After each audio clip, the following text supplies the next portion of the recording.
Pambansang kamao. Sarado po.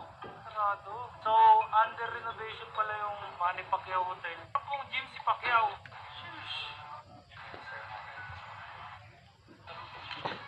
At may dito yung araw. Tapos ito, video tayo sa konti ni Guzman.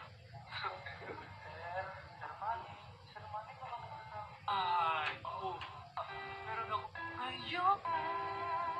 Ito, si Sir. Very good. Ringi. Ay.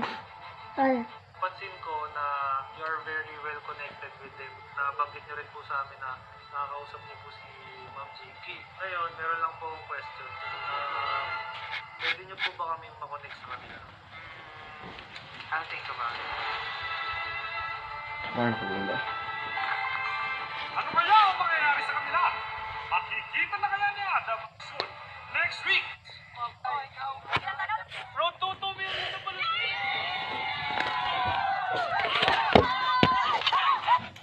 Yo,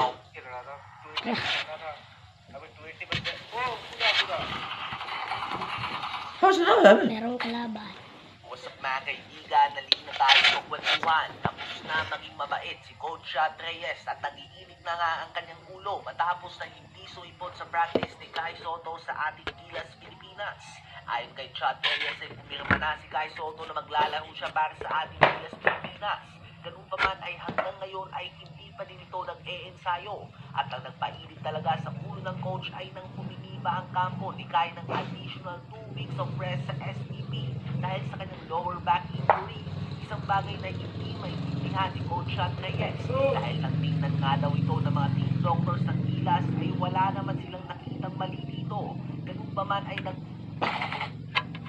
IBF, the WBA welterweight champ, the